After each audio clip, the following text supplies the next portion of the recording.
Berlin in June 1945 was not at all a pleasant place to be.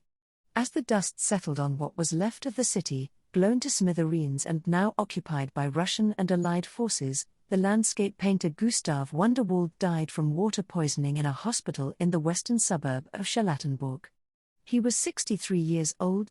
In the 70 years or so that have passed since his death, the city that Wunderwald painted over and again during the years of the Weimar Republic has been divided, rebuilt, reunified, and revived.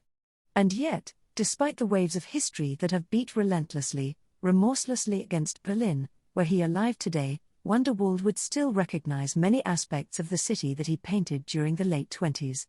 And now, with the lapsing of copyright on his paintings in many parts of the world, digital copies of these paintings are becoming more widely available, making it easier to view his work, and to better appreciate an artist who deserves wider recognition. Born in Kalk, an industrial suburb on the outskirts of Cologne, Wunderwald experienced firsthand the modern, industrialized city from a young age.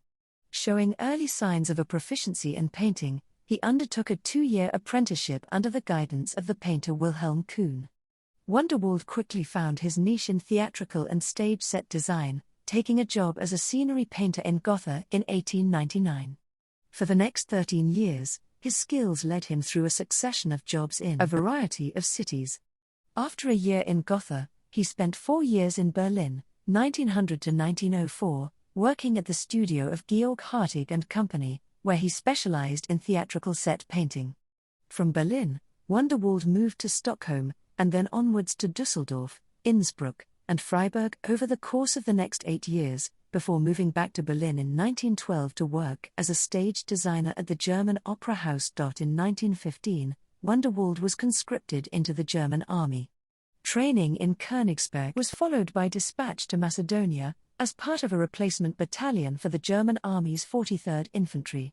Wunderwald was fortunate in that the Macedonian front was a stable one, which saw little of the bloodshed that characterized both the Western and Eastern fronts.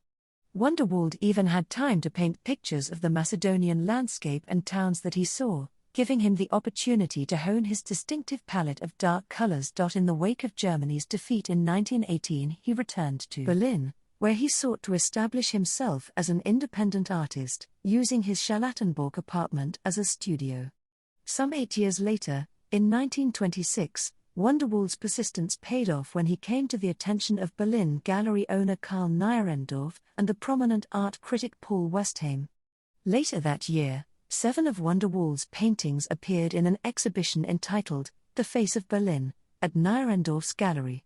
To coincide with the exhibition, Westheim wrote a lead article on Wunderwald in his own art journal, reproducing several works by the artist. For a few brief years, Wunderwald's urban landscapes attracted attention in high places. Among those who brought his works were Gustav Boss, then mayor of Berlin, and the screenwriter Hans Kaiser, writer of the script for F. W. Murnau's 1926 filmic adaptation of. Wunderwald continued to paint and exhibit until 1934, but without doubt his most prolific phase, and the period in which he produced his very best works, was between 1926 and 1929, when he repeatedly painted scenes from Berlin's industrial areas. He worked as a film colorist for the German film conglomerate UFA from 1934 until his death in 1945. Wunderwald's oeuvre consists chiefly of landscapes, many of which depict Berlin and its surroundings. The grey streets of the city's working-class areas, to the north of the city centre, are just as often depicted as the cleaner, area streets of the city's affluent West End. Rural landscapes also figure, including views of Berlin's lakes and the countryside around the Havel River. Despite the variety of scenes, it is for his depictions of Berlin's working-class areas that Wunderwald is best known, largely thanks to Westheim's article in which he praised the artist's unromantic and objective approach to the bare and unprepossessingly rough world of Berlin's industrial neighborhoods. Subsequent art historical writings have continued to associate Wunderwald with the so-called new objectivity style of painting that emerged during the Weimar Republic, in which urban landscapes, with their typology of tenements, smokestacks, gasometers, and railway lines, were a dominant genre. Wunderwald's paintings of Berlin's working-class neighborhoods have an enigmatic quality about them. They employ a sooty palette of warm browns and grays, and have a stillness and architectural solidity to them that can perhaps be accounted for by the artist's prior experience as a painter of theatrical scenery. One could well image scenes such as or as backdrops to theatrical adaptations of Weimar-era novels like Alfred Dublin's, Hans Fallada's, or Christopher Isherwood's. Amidst the tenement blocks, factories, smokestacks, and advertising hoardings, Wunderwald found no shortage of subjects to paint.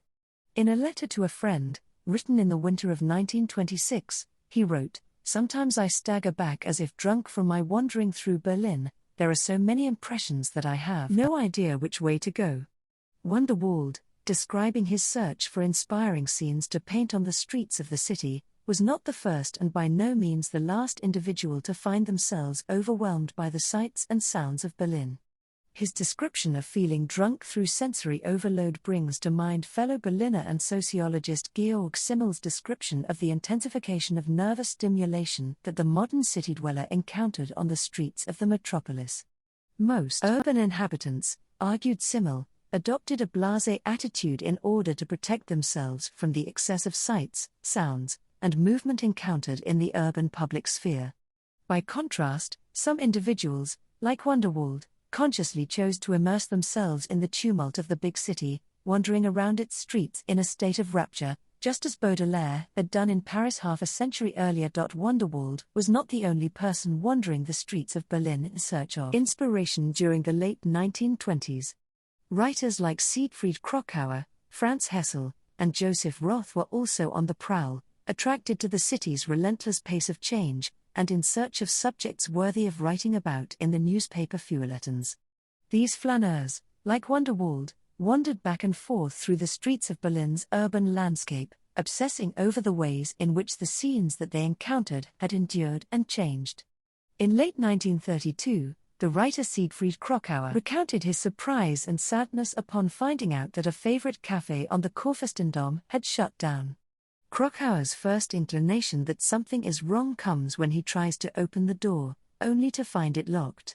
Startled, he peers through the window and sees that the interior is empty. Surely, thinks Krokauer, it must have been cleared out overnight, as the premises had been lit up just the previous evening. Or, he asks, questioning his ability to adequately recollect the passage of time, am I deluding myself?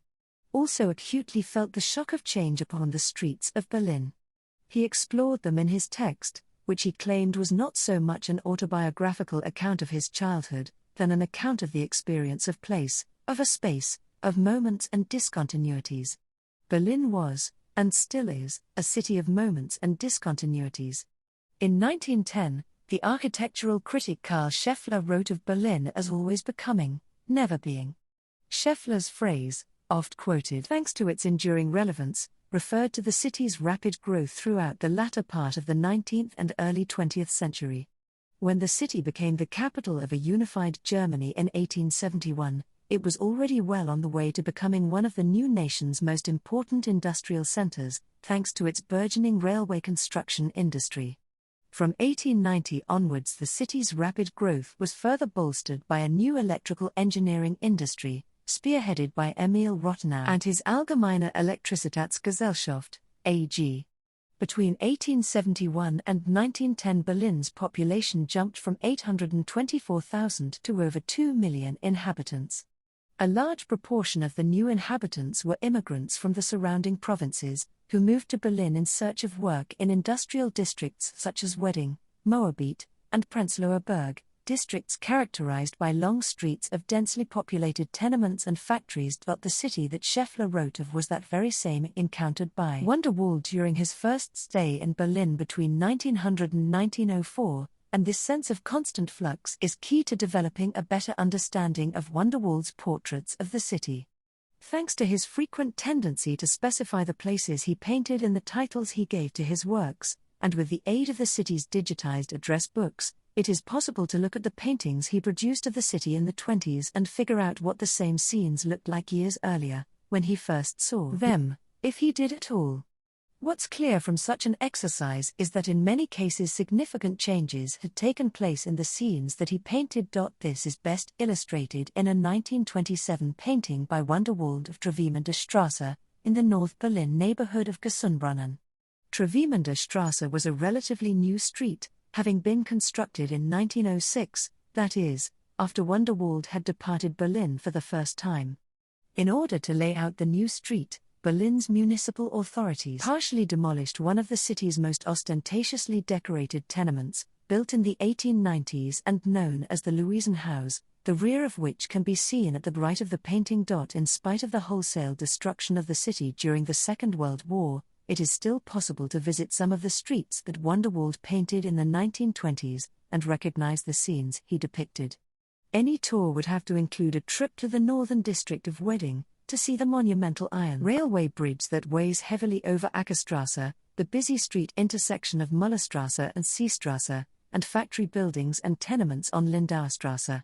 Given how much has survived and how much has changed, moments and discontinuities, I like to think that Wunderwald would be happy to wander about present-day Berlin, a city that remains in a perpetual state of flux, just as it was in his own day.